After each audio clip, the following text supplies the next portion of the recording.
प्रकृति का भाग है तो प्रकृति में जाकर मिल जाता है, और शरीर के भीतर रहने वाला जीव तत्व वो परमात्मा का अंश है, तो वो जाकर परमात्मा में ही मिल जाता है। इसलिए न शरीर का मरना होता है न जीवात्मा का ही मरना होता है, दोनों का अपने अपने मूल में मिलना होता है।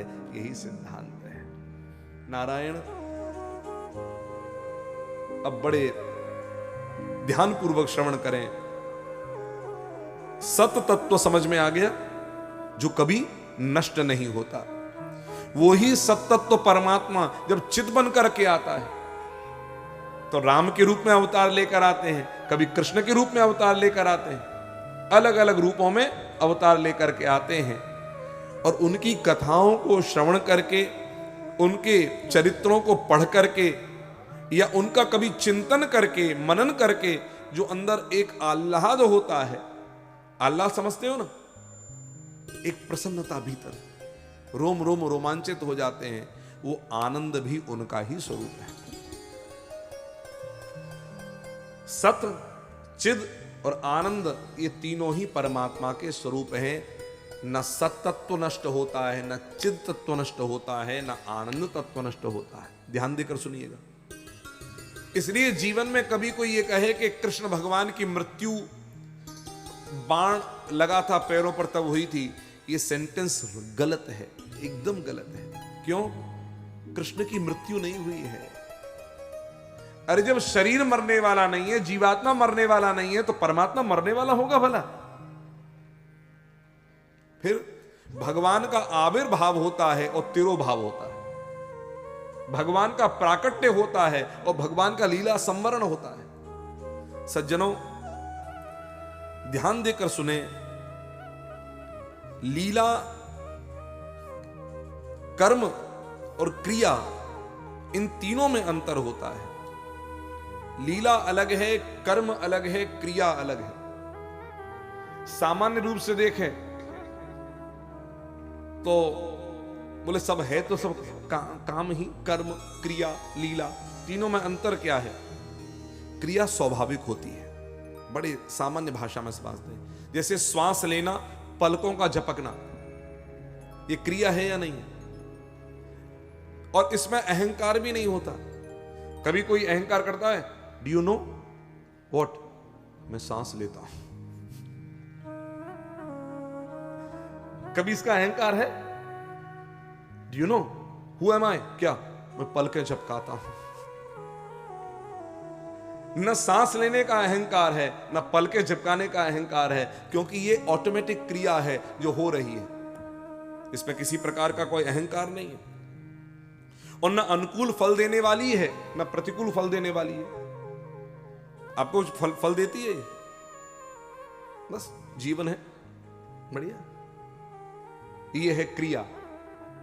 कर्म क्या है? जो अभिमान पूर्वक किया जाता है कि मैं करता हूं, कर्तृत्व अभिमान पूर्वक जो किया जाए और अनुकूल और फल देने वाला हो। If you did good then फल मिलेगा good, if you did bad then फल मिलेगा बैड। आपने अच्छा किया तो अच्छा फल, बुरा किया तो बुरा फल।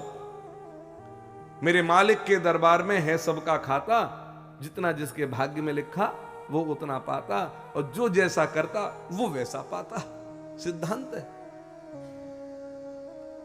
तो कर्तृत्वाभिमान पूर्वक मैं करता हूं, कर्ता हमेति मन्यते, मैं करने वाला हूं, इस अभिमान के साथ जो किया जाए और अनुकूल और प्रतिकूल फल देने वाला हो। अच्छा एक बात बताइए, आपके हमारे किसी के द्वारा भी होने वाले कर्मों में हमेशा फल हमारे अनुकूल होता है क्या? नहीं होता। और क्या हमेशा प्रतिकूल होता है? वो भी नहीं होता। कभी अनुकूल है, कभी प्रतिकूल है, ये तो सिद्धांत है। लेकिन करने का अभिमान साथ में जुड़ा हुआ है, इसको कर्म कहते हैं। और ये कर्म जो है सांसारिक लोगों के द्वारा किया जाता है, और क्रिया मुमुक्षु लोगों के द्वारा होती है। मुमुक्षु या यूं कहो मुक्त पुरुषों के द्वारा, जो जीवन मुक्त है। सब हो रहा है। बोले आपने किया? बोले ना। फिर मेरा आपकी कृपा से सब काम हो रहा है। करते हो तुम कन्हैया मेरा नाम हो रहा है।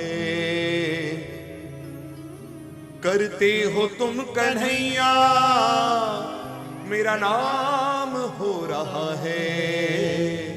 मेरा आपकी कृपा से सब काम हो रहा है। ये मुक्त पुरुष लोग हैं, उनसे कुछ भी होता वो करने वाला है। Who you are? इंस्ट्रूमेंट।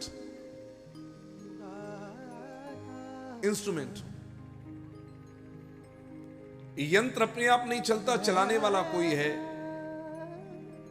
वैसे ही वो चलाता है, हम चल रहे हैं, उसके चलाए चल रहे हैं। जिस दिन उसने चलाना बंद कर दिया, हमारा चलना खत्म हो जाएगा। ये मुक्त पुरुषों के द्वारा होने वाली क्रिया है, ना अनुकूल फल ना प्रतिकूल फल। एक महात्मा थे, गंगा सागर में यात्रा करने जा रहे थे, नाव में बैठे थे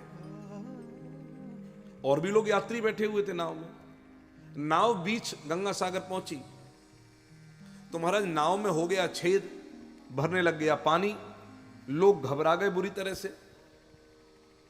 अब लोगों ने पानी बाहर निकालने का बहुत प्रयास कर रहे थे, सब के सब। जो महात्मा बैठे थे नाव में, वो अपने झोला से कमंडल निकालते, लोटा, और गंगा सागर से पानी भरते और नाव में डालते। लोगों ने कहा अरे भाई रोको, पागल हो गया बाबा, पागल हो गया। अरे भैया इसको रोकेंगे, पहले पानी बाहर निकालें। किसी तरह से महाराज मल्लाह ने प्रयास किया, छेद बंद किया। अब भरा हुआ केवल पानी था, आ नहीं रहा था, सब बाहर निकालने लग गए। तो महात्मा ने क्या किया, फिर नाव से पानी भरे लोटा में लेकर गंगा सागर में। जब पानी बाहर निकल गया, नाव आगे बढ़ने लगी, तो लोगों ने कहा मल्लाह से, कैसे बाबा जी को बैठा लिया है, मूर्ख है। बोले इसी से पूछा, ओ बाबा जी, पानी में नाव डूब रही है, दिख नहीं रहा था, और लोटा में पानी भर भर के नाव में ही डाल रहे हो। और जब छेद बंद कर दिया मल्लाह ने प्रयास करके, तो बाहर पानी निकाल रहे हो, क्यों? तो महात्मा बोले भैया, जब नाव में पानी भर रहा था और नाव डोल रही थी, तो हमें लगने लगा कि लगता हमारे भगवान की इच्छा ही यही है कि नाव डूब जाए। तो हमने सोचा जब भगवान की इच्छा ही यही है, तो क्यों ना 2-4 लोटे की सहायता हम भी कर दें। तो हम भी वही करने लगे, डालने लगे। तो बाद में फिर बाहर क्यों निकालने लगे? बोले जब छेद बंद हो गया, तो हमें लगने लगा भगवान की इच्छा बदल गई है। ये सोच करके इस नाव में एक महात्मा बैठा हुआ है, मेरा भगत, नाव डूबनी नहीं चाहिए। अब उसकी इच्छा बदल गई तो हमारी भी इच्छा बदल गई, इसमें क्या बड़ी बात है? अपनी इच्छा से तो कुछ हम करते ही नहीं है। वो कराता है हम कर लेते हैं, वो नहीं कराता हम नहीं करते हैं। कोई कुछ चाहता है, कोई कुछ चाहता है। बाबा जी से पूछा तुम क्या चाहते हो? तो बाबा जी बोले भैया, हरम के पुजारी हरम चाहते हैं, करम के पुजारी करम चाहते हैं। न हम हरम चाहते हैं न कर्म चाहते हैं, जो वो चाहता है वो हम चाहते हैं। उससे ज्यादा की कोई इच्छा ही नहीं, अभिलाषा ही नहीं। वो जैसे रखना चाहे हम रहने को तैयार है। ये मुक्त पुरुषों के लिए। तो कर्म समझ में आ गया, क्रिया समझ में आ गई। तीसरी है लीला। लीला किसके द्वारा होती है? वो लीला भगवान के द्वारा होती है, ना सांसारिक बद्ध लोगों के द्वारा है, ना मुक्त पुरुषों के द्वारा है। लीला भगवान के द्वारा होती है, और ये फलेच्छा से भी रहित होती है। इसमें फल की कोई इच्छा नहीं होती। साथ साथ दिव्य दिव्य, खूब दिव्याति दिव्य, और संसार का हित करने वाली ही होती है। इसलिए ब्रह्म सूत्र में आया है, लोकवत्तु लीला कैवल्यम। संसार के कल्याण के लिए ही भगवान के द्वारा लीला संपादित होती है। इसलिए भगवान की बोलते हैं कृष्ण लीला, राम लीला, क्या? संसार के कल्याण के लिए। सांसारिक हम जैसे लोगों का कर्म है मुक्त पुरुषों की द्वारा होने वाली क्रिया होती है और भगवान के द्वारा होने वाली लीला होती है। यही अंतर है भैया। जैसे संसार न होते हुए भी दिखता है, वैसे भगवान की सृष्टि रचना आदि केवल भगवान का लीला मात्र है। अर्थात भगवान कर्ता न होते हुए भी लीला से कर्ता दिखते हैं कि संसार किसने बनाया? बोले भगवान ने बनाया। नदी पहाड़ किसने बनाई? भगवान ने बनाई। वो करता नहीं है, कुछ भी नहीं करते, फिर भी ये सब कुछ होता हुआ दिख रहा है। ये भगवान की माया है। तो सच्चिदानंद भगवान का स्वरूप है, अविनाशी है। और भगवान करते क्या हैं? इस संसार की सृष्टि, पालन और संहार, ये सब कुछ कर्ता न होते हुए भी भगवान के द्वारा संपादित हो रहा है। अच्छा एक बात बताएं, हम लोगों का जीवन कौन सी गैस पर टिका होता है? ऑक्सीजन पर कि कार्बन डाइऑक्साइड पर? ऑक्सीजन पर। चलिए बताइए, हम लोग ऑक्सीजन लेते हैं, सांस लेते हैं कि सांसें मिलती हैं? लेते हैं ना? बताइए, सांस लेते हैं कि नहीं लेते? हम लोग लेते हैं, बिल्कुल सांस तो लेते हैं। बताइए कौन कौन समझता है कि हम सांस लेते हैं? हाथ ऊपर करें एक बार।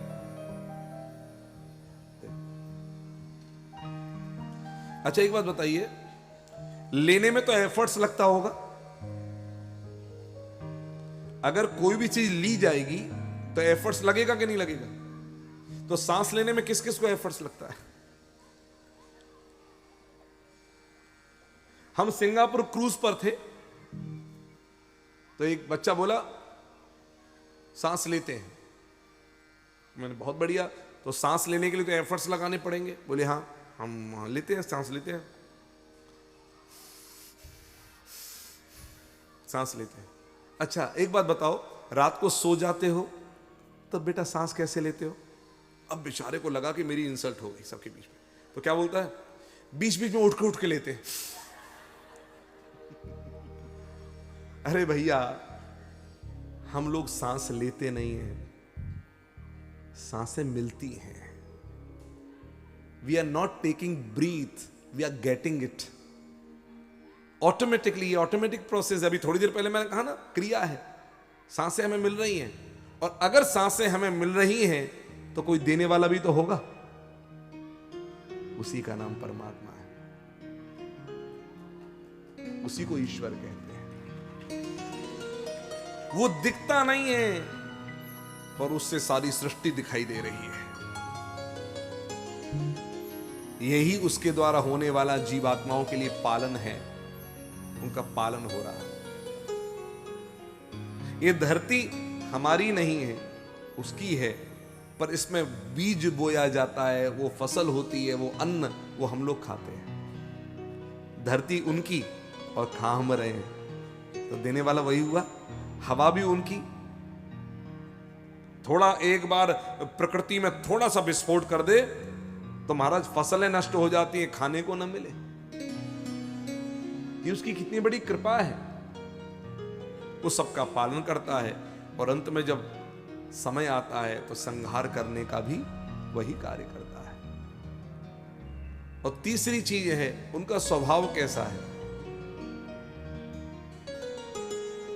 ये तीन चीजें ऐसी हैं जो हर लड़की शादी जिस लड़के से करना चाहती है वो देखती है, पहले मैं जिससे शादी करूं वो दिखने में कैसा है। तो कहा वो सच्चिदानंद है। अच्छा ठीक, करता क्या है? कंस्ट्रक्शन का काम है, ये सब बनाता है। फिर और महाराज बहुत बड़ा उसका काम है, इतना बड़ा एम्पायर है, सबका पालन पोषण भी करता है। क्या कह रहे हो, सच्ची? बोले हाँ। और अगर कुछ गलत कोई करे, एक समय आने पर पनिशमेंट भी देता है। ओह क्या बात है, तीनों काम करता है? बोले बिल्कुल। अच्छा नेचर कैसा है ये तो बताओ। नेचर, ओह क्या कहना नेचर। तापत्रय विनाशाय, तीनों प्रकार के तापों से जो शमन कर दे, ऐसा उसका स्वभाव है। कैसा? कृपा करना। परमात्मा का स्वभाव क्या है? कृपा करना। देखो दया और कृपा में अंतर होता है। दया वो ही कर सकता है जिस पर कृपा हो, नहीं तो वो दया भी नहीं कर सकता। लेकिन एक बात याद रखना,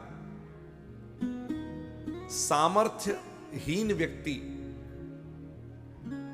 कृपा नहीं कर सकता।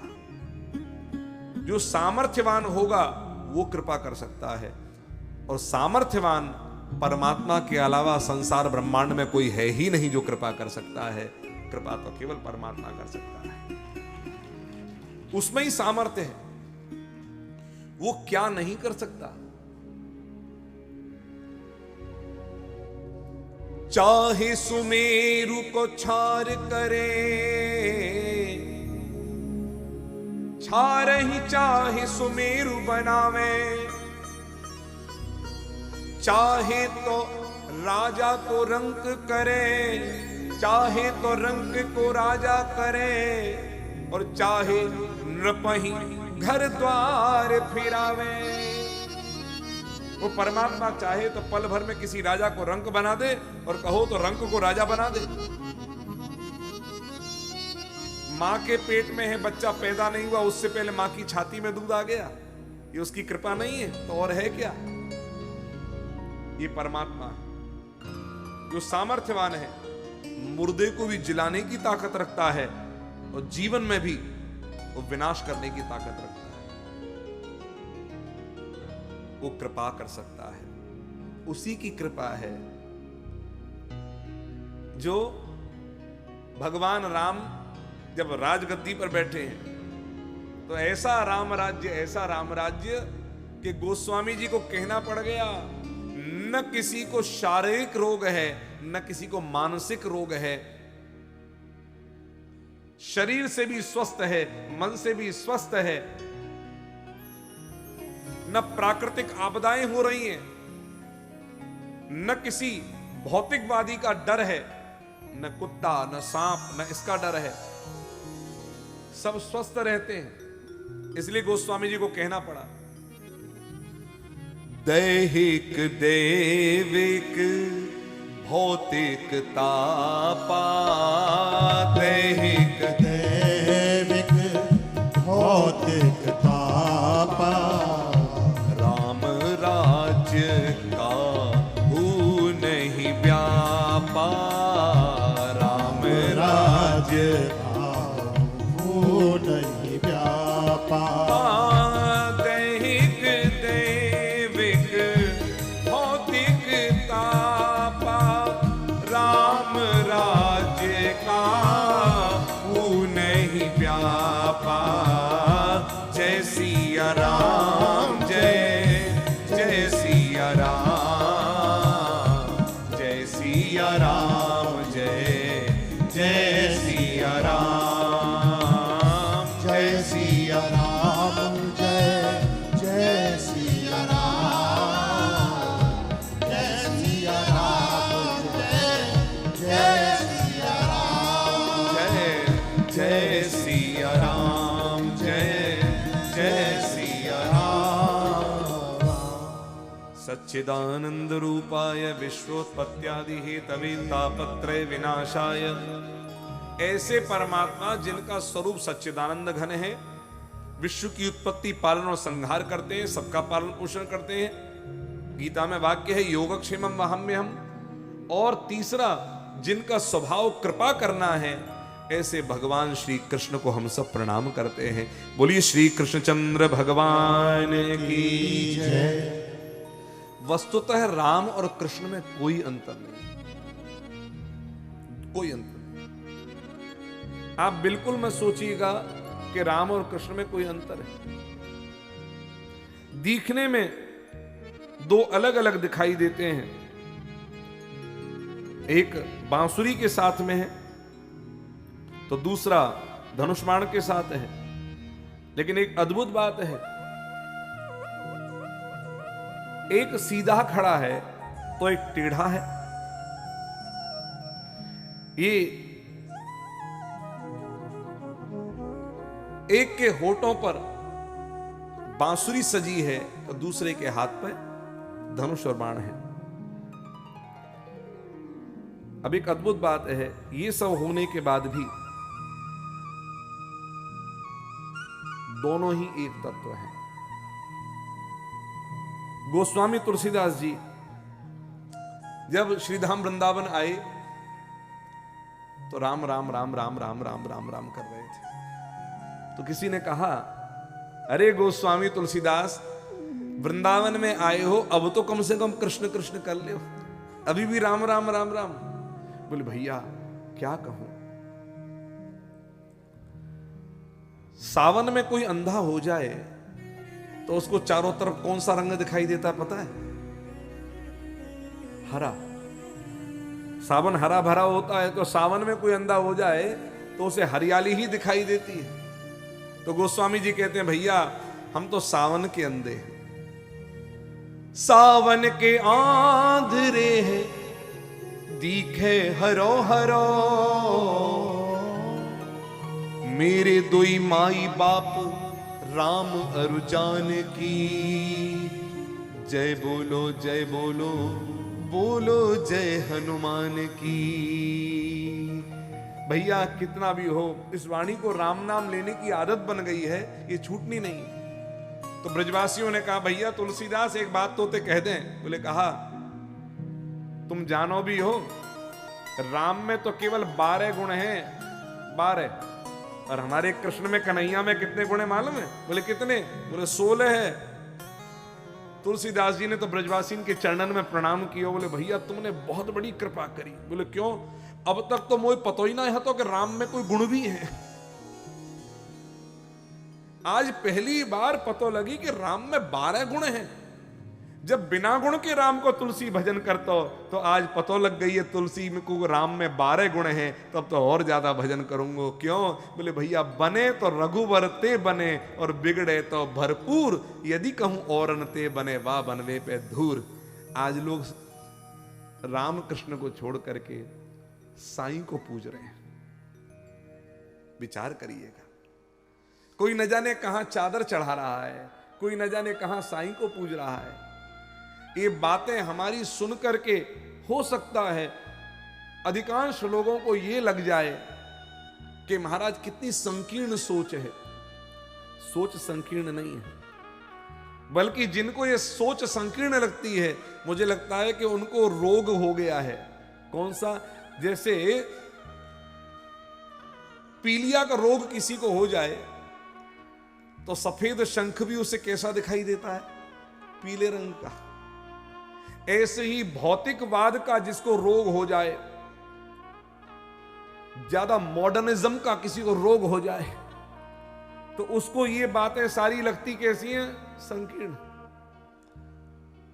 इसी मॉडर्निज्म के चश्मे को पहन करके तो हम रामकृष्ण को छोड़ करके उसको पूज रहे हैं। अब तो सुप्रीम कोर्ट ने भी कह दिया कि साईं मुसलमान रहा।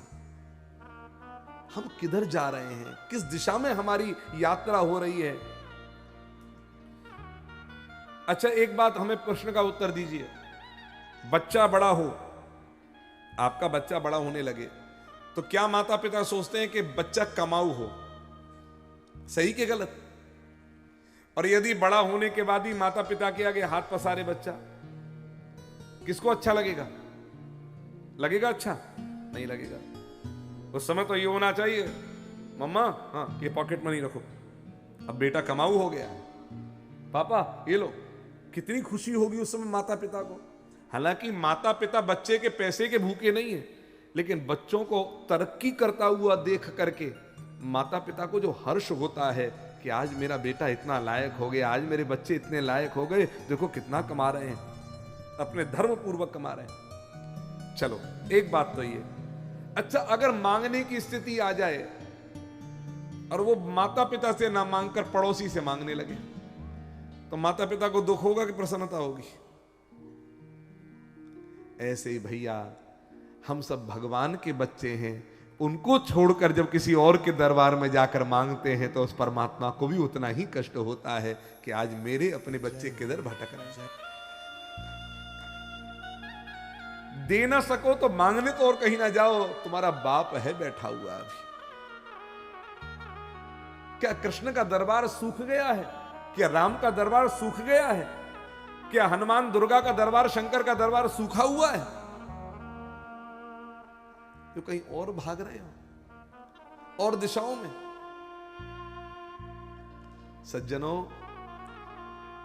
दर दर मत भटको।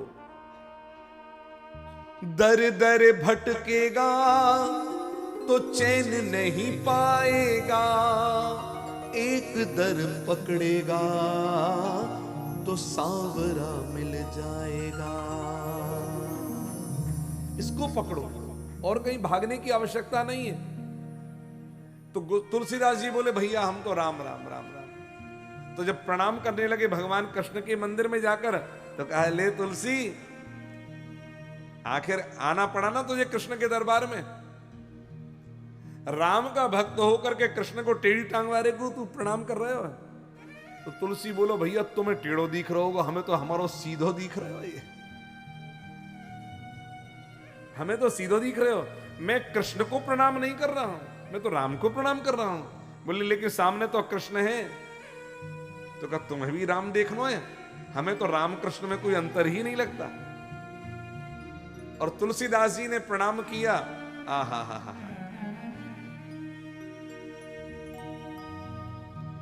कित मुरली कित चंद्रिका, कित गोपिन के साथ। तुलसीदास जी ने कह दिया ना, तुलसी मस्तक तब नवे जब धनुष बाण ले हाथ। तो अब मुरली गई एक तरफ, चंद्रिका गई एक तरफ, गोपी गई एक तरफ। कित मुरली कित चंद्रिका, कित गोपिन के साथ। तुलसीदास के कारणे यदुनाथ भय रघुनाथ। तुलसीदास के कारणे यदुनाथ भय रघुनाथ। और वृंदावन में आज भी राम कृष्ण का मंदिर, जिसमें एक ऐसा विग्रह है जिसमें राम और कृष्ण दोनों दिखाई देते हैं एक विग्रह में। ऐसे श्री राम और कृष्ण, इन दोनों में कोई अंतर नहीं है। बोलिए श्री राम कृष्ण भगवान की जय। महाराज, एक कवि हुए, उनका नाम बिंदु, बिंदु कवि। वे कहते हैं लोग राम कृष्ण में अंतर माने माने, हम तो दोनों का आनंद लूट रहे हैं, हम तो दोनों का आनंद लूटते हैं।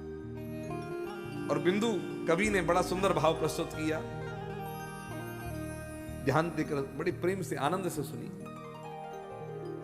दास रघुनाथ का नंद सुत का सखा। आप भी हमारे साथ गाना चाहेंगे? चलो। दास रघुनाथ का नंद सुत का सखा। दास रघुनाथ का नंद सुत का सखा। कुछ इधर भी रहा, कुछ उधर भी रहा। कुछ इधर भी रहा, कुछ उधर भी रहा। कुछ इधर भी रहा, कुछ उधर भी रहा। कुछ इधर भी रहा, कुछ उधर भी रहा। सुख मिला श्री अवध का और ब्रजवास का। सुख मिला श्री अवध का और ब्रजवास का। सुख मिला श्री अवध का, राम आ रहे हैं। सुख मिला श्री अवध का और ब्रजवास का। सुख मिला श्री अवध का और ब्रजवास का। कुछ इधर भी रहा, कुछ उधर भी रहा। कुछ इधर भी रहा, कुछ उधर भी रहा। मैथिली ने कभी मोद मोदक दिया। मैथिली ने कभी मोद मोदक दिया। मैथिली ने कभी मोद मोदक दिया। मैथिली ने कभी मोद मोदक दिया। राधिका ने कभी गोद में ले लिया। राधिका ने कभी गोद में लिया। मात मातृ सत्कार में मग्न होकर सदा, मातृ सत्कार में मग्न होकर सदा, मातृ सत्कार में मग्न होकर सदा, मातृ सत्कार में मग्न होकर सदा। कुछ इधर भी रहा कुछ उधर भी रहा, कुछ इधर भी रहा कुछ उधर भी रहा। खूब ली है प्रसादी अवध राज की, खूब ली है प्रसादी अवध राज की, खूब झूठन मिली यार ब्रजराज की, खूब झूठन मिली यार ब्रजराज की। भोग मोहन छका दूध माखन चखा, भोग मोहन चखा दूध माखन चखा। कुछ इधर भी रहा कुछ उधर भी रहा, कुछ इधर भी रहा कुछ उधर भी रहा। उस तरफ द्वार दरमियान, उस तरफ मैं क्या हूं, उस तरफ द्वार दरबान हूं राज का, उस तरफ द्वार दरबान हूँ राज का, उस तरफ द्वार दरबान हूं राज का, उस तरफ द्वार दरबान हूँ राज का। इस तरफ दोस्त हूं दानिशिर ताज का, इस तरफ दोस्त हूँ दानिशिर ताज का। घर रखाता हुआ जर लुटाता हुआ, घर रखाता हुआ जर लुटाता हुआ। कुछ इधर भी रहा कुछ उधर भी रहा, कुछ इधर भी रहा कुछ उधर भी रहा। एक व्यक्ति बोला भाई साहब एक तरफ रहो, या तो इधर रहो या उधर रहो। ये क्या मतलब है, कभी इधर कभी उधर? तो बिंदु कवि कहते हैं इस जमाने में ऐसे बहुत लोग हैं, इस जमाने में ऐसे बहुत लोग हैं जो न इधर के रहे न उधर के रहे, जो न इधर के रहे न उधर के रहे। बिंदु दोनों तरफ ले रहा है मजा, बिंदु दोनों तरफ ले रहा है मजा। तो बिंदु दोनों तरफ ले रहा है मजा, बिंदु दोनों तरफ ले रहा है मजा। कुछ इधर भी रहा कुछ उधर भी रहा, कुछ इधर भी रहा कुछ उधर भी रहा। कुछ इधर भी रहा कुछ उधर भी रहा, कुछ इधर भी रहा कुछ उधर भी रहा। दास रघुनाथ का नंद सुत का सखा, दास रघुनाथ का नंद सुत का सखा। दास रघुनाथ का नंद सुत का सखा, दास रघुनाथ का नंद सुत का सखा। कुछ इधर भी रहा कुछ उधर भी रहा, कुछ इधर भी रहा कुछ उधर भी रहा। इधर भी रहा कुछ उधर भी रहा, कुछ इधर भी रहा कुछ उधर भी रहा। कुछ इधर भी रहा कुछ उधर भी रहा। कुछ इधर भी रहा कुछ उधर भी रहा। यही आनंद है भैया। हम तो राम कृष्ण के उपासक हैं, राम में भी खुश हैं, कृष्ण में भी खुश हैं। अच्छा, सच्चे वैष्णव की पहचान क्या जानते हो? सच्चे वैष्णव की पहचान जो राम में, कृष्ण में, शिव में, दुर्गा में, गणेश में, इन सब में भेद नहीं करता है, वो वास्तविकता में सच्चा वैष्णव है। वही सच्चे वैष्णव की पहचान है। जो कहे महाराज तुम दुर्गा मानते हो, तुम शिव को नहीं मानते हो, कोई शिव को माने, कोई दुर्गा को नहीं माने, कोई राम को माने, कोई कृष्ण को नहीं, ये सब नहीं। ये सब हमारे आराध्य है। ये पंचदेवों की उपासना जो है, पंचदेव उपासना पद्धति, उनमें भी इनको प्रणाम किया जाता है भैया। तो ये पहला श्लोक आपके आगे वर्णन किया, ऐसे श्री कृष्ण को हम प्रणाम करते हैं, जो सच्चिदानंद घन है, विश्व की उत्पत्ति पालन और संहार की लीला करते हैं, कृपा जिनका स्वभाव है, ऐसे श्री कृष्ण को हम बारंबार प्रणाम करते हैं।